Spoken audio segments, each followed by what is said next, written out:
Blood Time, the podcast that speaks to the bond, the emotion between coach and athlete at the interscholastic and intercollegiate level. Each interview, each segment will reveal that bond and what was learned, how they were transformed, and what each athlete took to the world at large from that transformation. These stories will warm your heart and astound you altogether. Submitted for your approval. Now it is Blood Time.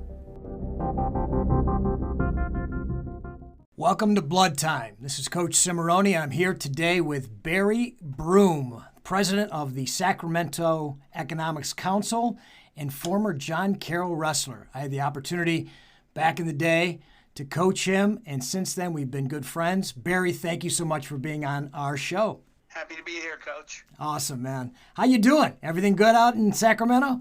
Oh, yeah, everything's great. I'm down in the Bay Area today in Silicon Valley. I've been meeting with some venture capital groups on some new technologies we're developing, but wow, life's good. All things are going well. Family good? Family's good. Yeah, my wife, Beth, she's sure. at Efferton. Absolutely. So, brother John coaches at Lakewood St. Ed's, and Jimmy coaches at Illinois, so... Yep. We got a wrestler's mentality here in California. I love it. We'll give my best to your wife and your children. And I want to get right into what blood time means, Barry. Blood time really is not just the blood time that we have in our sport when you get hurt, but blood time here means the bond between the high school or collegiate athlete and their coach. And I know that you had a great experience in high school, being the first state champ from West Jeff, right outside of Columbus, Ohio. And I know that you had a pretty good opportunity to coach at John Carroll and have a good relationship and experience there with not only the coaches, but also the guys that you bonded with on the team. But tell me a little bit about what those relationships meant at the high school and college level and how those transformed you, and then what did you do to take that into the real world? Yeah, my high school wrestling coach, it was really, really interesting because his name was Roger Branham. Yep. He just retired. Mm-hmm. I think his son won a big school state title at Galloway Westland. His brother Mike was the second state champ at West Jeff. Yep. And Roger and his brothers all wrestled at Ohio State under Casey. Wow. So, Roger was a much more low-key guy, and he was a disciplinarian. Yep. And, when he came in, West Jefferson, my freshman year at West Jefferson was the first year we had a high school wrestling program. I did not know that, but that's fascinating. Yeah. So I was actually the team captain at our first match my freshman year because I had wrestled 2 years in the youth program at Bishop Reedy with the Old Man Dealey and the DeSabato. So I was the only guy that knew what a single leg was. Right. So I immediately got appointed captain my first match. Gotcha. And, and Roger was, he was a disciplinarian, a teacher. We were all blue-collar kids, west side of Columbus, right, and a little rough on the edges. And he was a guy that really focused on, discipline on the mat and off. And he did a couple of, he was somebody that did a lot for me. I probably haven't thanked him enough in my life. But he was the type of guy that would champion you without you knowing it.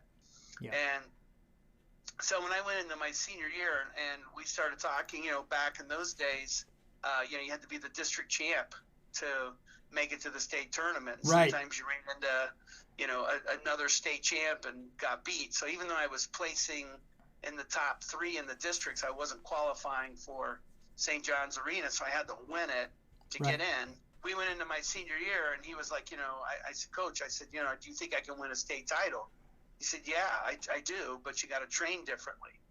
And, he was one of those old school coaches. So, he started being my training partner. So I had a 26-year-old former Big Ten coach, or Big Ten wrestler, training with me full time. And as you know, back in the old days in '79, those guys were going full blow. You were getting bloody noses and fat lips. And I can't tell you how many times I bit my lip. I mean, I had to have a dentist snip part of my lip, part of my tongue because I bit it.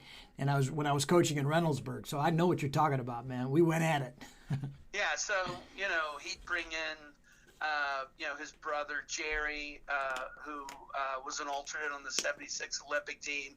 I would Jeez. train with Joe East. You got to be a wrestling buff to remember Joe, but he was a two-time Ohio State champ. Out of Grove City, right? Or Groveport? Yeah, Which Grove one? City, right. Yep. Yeah, the Sure. badges pinned him, one of our John Carroll guys. Right. So, he was really hard on me, pushed me really hard, was really physical. Mm-hmm. And, when I won the state championship, one of the things that he said to me after I won it is we were on our way home, and he goes, I know you're going to throw a party. He goes, but tomorrow morning, make sure everyone's talking about you being a state champ, not having a party that got out of control. Yeah. And he didn't let us use foul language. We had to call him Mr. Branham or Coach Branham. Right. And, if you said I always joke, if you said a curse word, he would make you run 10 laps. Sure. And after my freshman year, I was like a cross-country runner. I was running. I'd have 150 laps after practice because he'd keep track of every time you said a bad word. And one of the things he did for me that was really amazing, and I don't know if his mother and I was in coordination, but I was like a second-tier Division I candidate. I was getting recruited by the MAC schools. Right. And, there wasn't that much difference between John Carroll at that time and a Mid-American Conference team. And we held our own against the second-tier Big Ten teams. You remember that? Absolutely. I remember Gallagher giving Anglem everything he could handle. I think he may have beat him. Yeah. So, yeah, absolutely. No question. Yeah, Danny Stefanson beat Joe Azevedo. Right. I mean, before I started at Carroll, they tied Lehigh in a dual meet when Lehigh was top 5 in the country. Haywald tied Frick, who was a national titleist. So, I remember that very well. Wrestled Stanford and beat them to death when they were ranked in the top 20 in the U.S. So he comes in one day, and I'm getting all these people recruiting me, and he comes in one day and he hands me the John Carroll guide, and he says, look, you're a good student. Right. And I like this program, and I think this is really where you should go. And he explained to me why he thought I should go to John Carroll. Mm-hmm. And then my mom started pushing me to go to John Carroll. Sure. But one of the things that he did that I never thanked him for was he wrote, all of a sudden I had 150 colleges contacting me. He wrote letters to every one of those colleges. He got on the phone and called them directly about me. And he never told me he did that. So one day I was in the office, like the principal's office, just talking to him, Yep. and I caught my name on a letter. I looked down, and it was like 50 to 100 letters in a stack. Wow. And my coach had typed up a letter about me to each one of these coaches, and at no point in time did he ever say, hey, I'm going to really work hard to get you recruited. So he's somebody that, I have a lot of respect for and gratitude for. And that was your first lesson in true humanity and what coaching is all the about. Humility of it, Sure. that he was, because sometimes, coaches are funny. You win a state title, they're odd about getting you recruited. There were a lot of program people back then, they Right. wanted the program to be well known. They weren't necessarily so sure they wanted the athlete to be well known. And he really, not only did he get me recruited across the country, teach me the right things, but he also was instrumental in me choosing John Carroll, which worked out quite a bit. That's great, because I tell you what, that's true love. There's no question about it. Whether he was tough on you or what, that love came through in those letters, and how much he really cared about you with true, anonymity. He did it anonymously.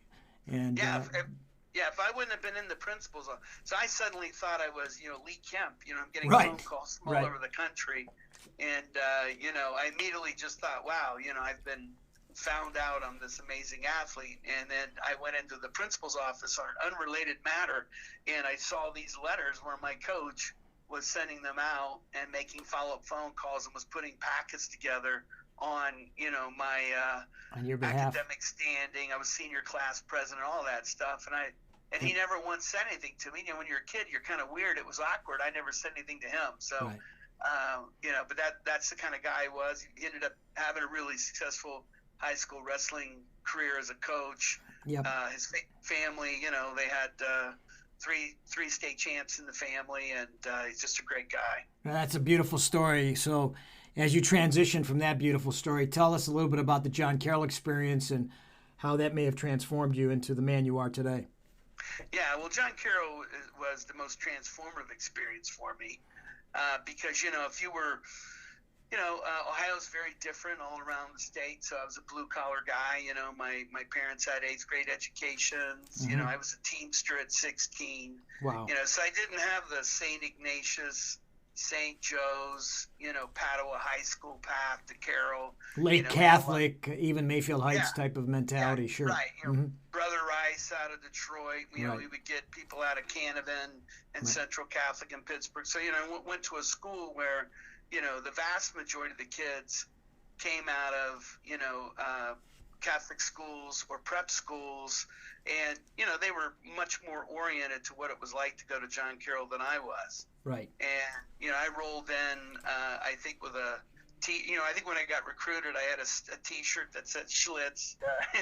Well, we were both a little odd because I came from Beechwood, which clearly was not definitely the situation at John Carroll. So right. I had a Jimi Hendrix afro. I love it. The stuff that Coach DiCarlo really loved. You were definitely his poster boy, right? Yeah. I was.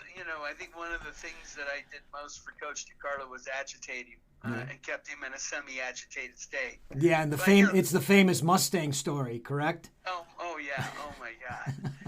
So the great thing, So and so when I was in college, college or high school kids would do weird stuff, right? Right. So I had like a Billy Jack black hat, and I had this leather fringed jacket, and we were traveling to Pennsylvania, I think, to wrestle like Clarion. Oh my! And I show up with like leather moccasin boots with this fringe coat on and a Billy Jack hat, and I step on the bus, and DiCarlo had you traveling in a blazer, khakis, and a collared shirt. Right out of St. Ignatius playbook, no question about it. Yep. Yeah. So I got on the bus, and Coach looked at me and he goes, "Yeah, that's not going to work." That's he awesome. grabbed me by the hand.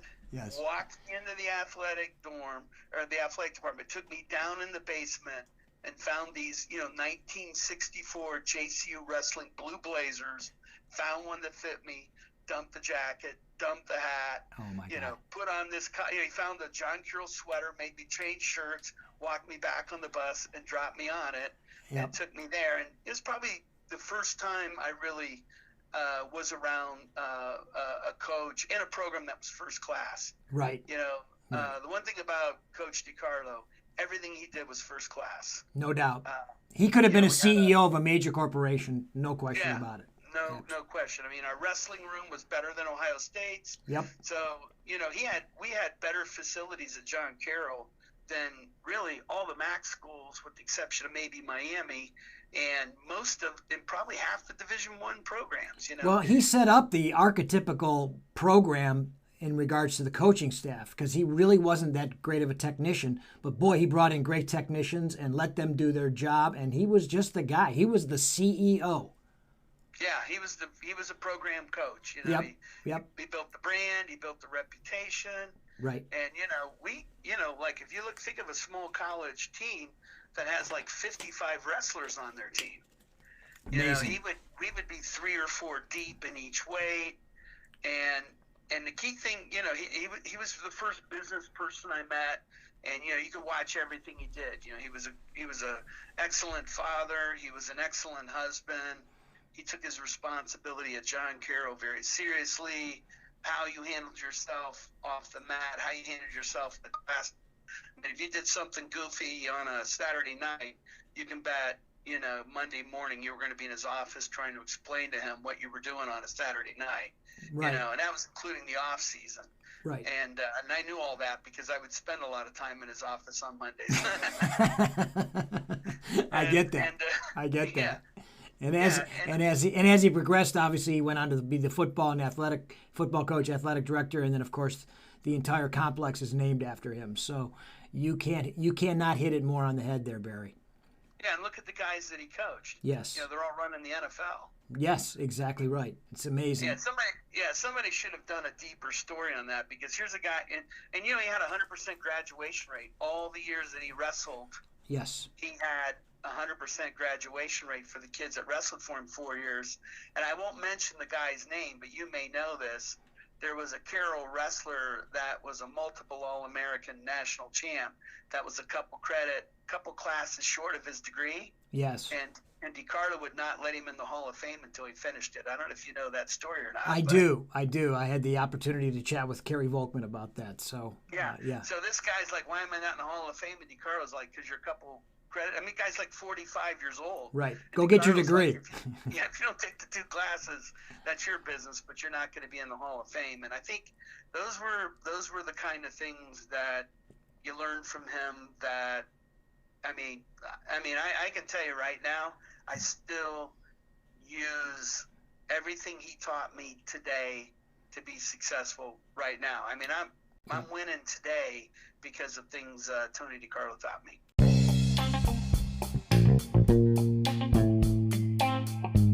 Hey, this is Coach Cimarroni for Cimarroni Couture. We have a Christmas, Hanukkah, New Year's special that we'd love to present to you guys.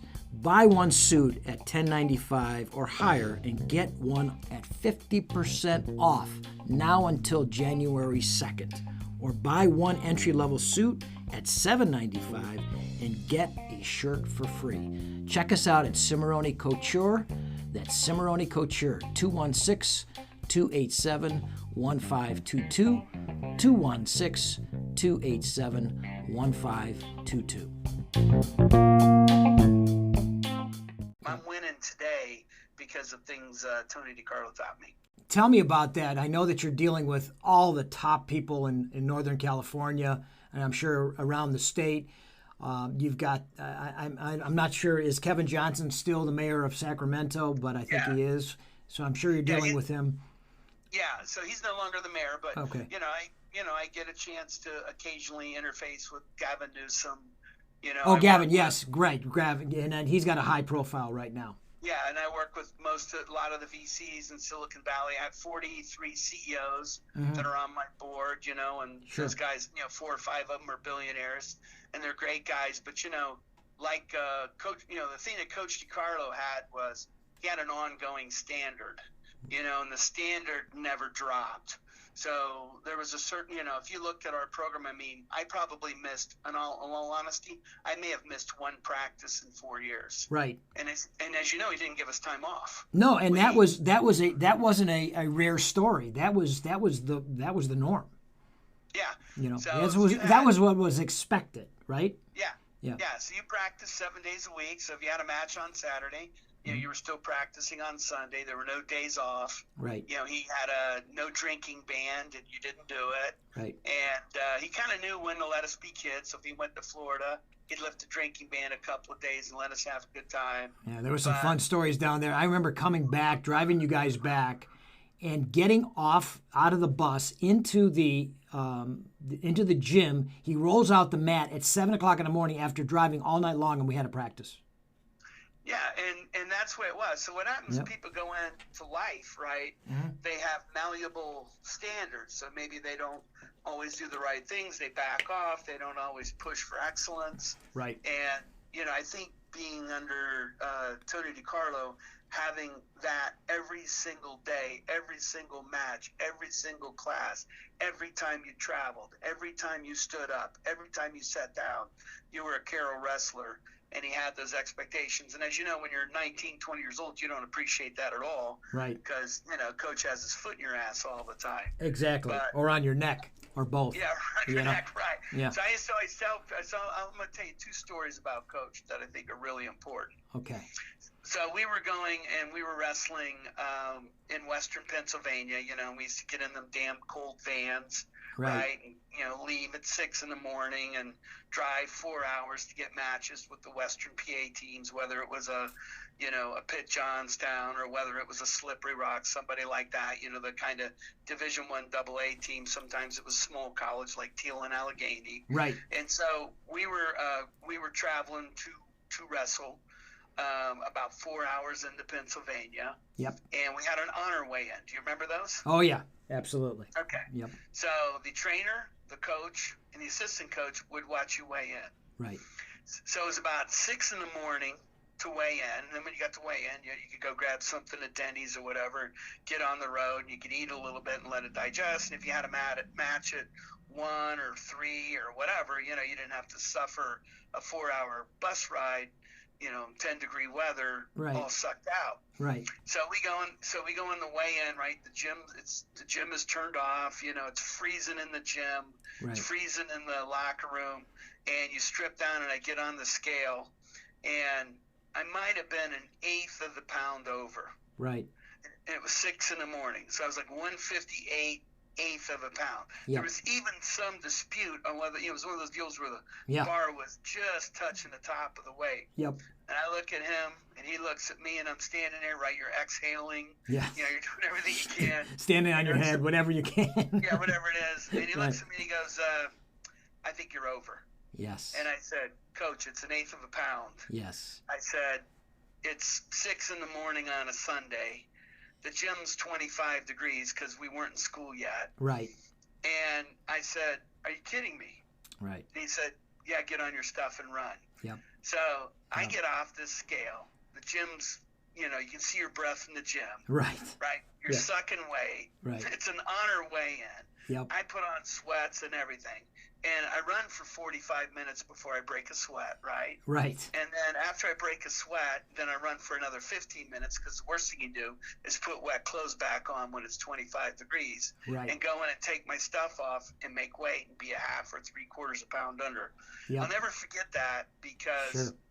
it wouldn't have been cheating, I think, to give me 1/8 of a pound, but you didn't make weight, and 1/8 of a pound meant 1/8 of a pound, and he made me run that off. And I always remember that, from an ethics standpoint on, it was an honor weigh-in, and, He honored the sport. He honored the they sport, Barry. He honored the sport. The sport was not big. We were not bigger than the sport. You know what I mean? Yeah, he was. So he was, he was a great. And the other thing he did, when you wrestled for him, Mm-hmm. and this would be considered harsh today. And I'll tell you one more story, and then Sure. talk some more. But he used to have a saying: "You produce or I reduce." Do you remember that saying? Yes, absolutely. Absolutely. So he was really good to us. I mean, he helped us find summer jobs. If you were struggling with financial aid, if you needed help with academics, he'd send you a tutor. He'd go talk to a priest for you.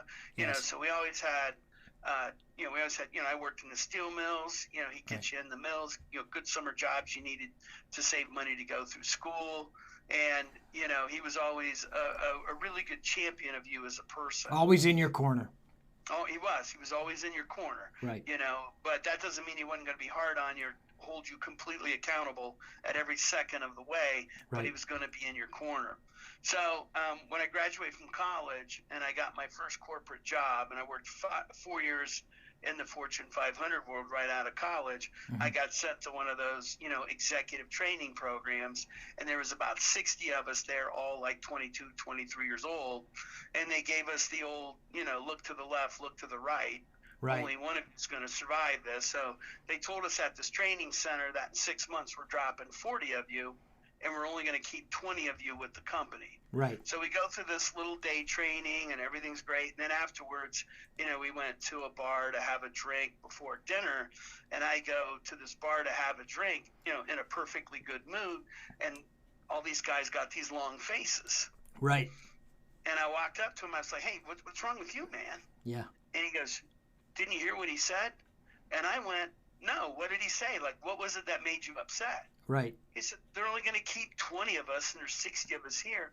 They're going to get rid of 40 of us.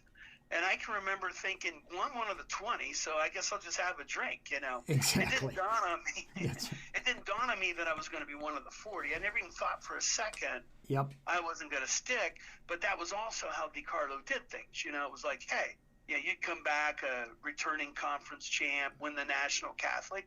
He'd go out and get a 2-time state runner-up from Illinois in your weight and drop him right in on you. Absolutely. And it used to, upset you, like, hey, I'm the returning starter. Right. I had a good year, and you went out and recruited.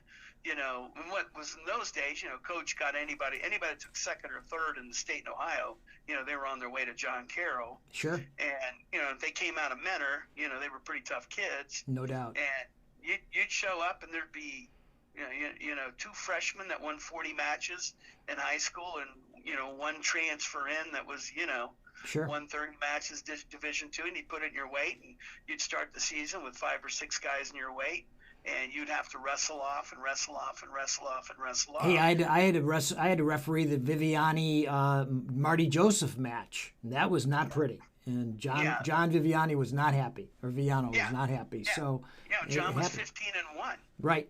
I mean, how many guys are 15-1 and they're not in the lineup? Exactly. And then Marty takes second in the nation, so it proved proved DiCarlo out. That's the way it worked back in those days, And we had guys, I can't remember the kid from Bayville, Del Krebs. Sure. He was tough as nails.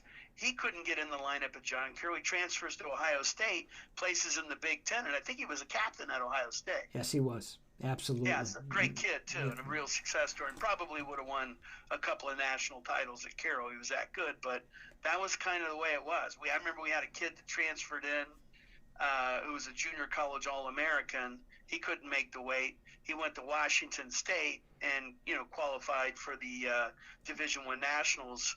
Sure. Coming out of the Pac-10, so he stacked those weights deep, created tons of competition, had very intense expectations. Absolutely. And, well, you used to didn't you wrestle off John Gramuglia all the time? I think I refereed a few of those matches. Yeah, absolutely. Hall of Famer from Wadsworth. Yeah, a lot of good. And Grumooks was a coach on the team too, so right. I haven't busted Gramuglia's chops in a long time. But well, I'm sure he'll hear this. He was a senior and I was a freshman, and I'll just say some of the tips that Coach Gramuglia gave me will stay in the locker room. Having said all that, so now you're out in deep into the corporate world. Now, when you walk into a corporate structure like a boardroom, what do you feel like? Because I've interviewed other guys, and they say that they know that they're a wrestler, and that just gives them always a leg up. Yeah, I always, the one thing that even now, like people describe me as a wrestler this deep into my career, this long away, 35 years, right. 34 years since the last time, I competed at Carroll. And the big thing that I think wrestling does for me is, the level of preparation right. that I take into a room is unbelievable. I'm always the most prepared person in the room. Right. And then I think the mindset, because, if you think about a big match, right? So, I lost in criteria back, they didn't let us go into double overtime. Right. If you remember, I lost in criteria in overtime in the quarterfinals of the Nationals, sure which do. kept me from being an All-American. I sure do remember that. I was coaching that. I coached that match. Yep. Yeah, you did coach that match. Yep. And then, I lost by a point. So I had a criteria loss my junior year and lost by a point my senior year, both times keeping me from being 2-time All-Americans. There's actually, and to be honest with you, that still motivates me today. I mean, it's not like my kids tease me and say, I think you're hung up, but I'm really not hung up. I just reflect on how simple and close, hand control, right? Right. You didn't step deep enough on your shot. Right. You didn't quite follow through enough. Well, that's the difference between you being a 2-time All-American and not an All-American at all. Right. And so that is always something that's in my mind. So when I go into a boardroom, I'm the most prepared, and I'm also the most confident. I mean, I think the other thing, too, is, when you're sitting in between those matches and big tournaments and you got 2 or 3 hours, how do you talk to yourself in those 2 or 3 hours? Right. What is the tape that's playing in your head? And when I've got like a board meeting, I have 4 board meetings a year with 40 CEOs. I walk into those board meetings like I'm in the finals of the Nationals every time. Gotcha. That's beautiful. That's a beautiful level thing. of preparation, and then when I go in, I always bring the swag. Sure. Absolutely. No question about it. Well, Barry, it has been a fantastic conversation. I really appreciate and thankful that you're able to do this. The one thing that I want to leave the audience with is one word or thought or philosophy that really resonated with you since literally the first day at John Carroll to today. What would that be? Integrity. Always operate with integrity. It's. I always tell people, and I've developed a lot of young talents. You've even developed several CEOs. Right. I always tell people, If you outwork everybody you know and you outwork them with integrity, success is guaranteed. It's just a matter of time. It's just a matter of time. And you know, the one thing you can never come back from, if you think about all the talented people in the world, right? You know, it's nearly impossible to come back from violating or losing your integrity. You can run a company into the ground. You can blow a big deal. You can take a loss. You can even get fired and come back from that honorably, as long as you didn't compromise your integrity. That is a beautiful sentiment. I am so pleased that was the message you left us with, Barry. I want to thank you so much. Continued success. It has been my honor to have you as a friend for these 35 plus years. Continued success in Sacramento and in California. And look forward to talking to you again. But thanks again, Barry. And Coach, thanks for everything you did for me too, and all the kids at Carroll, and what you've done at Beechwood and what you're doing now. I really appreciate it. It's been my honor, Barry. Thanks again. We'll talk soon. Okay, Pete, thanks. This is Blood Time. We are blood.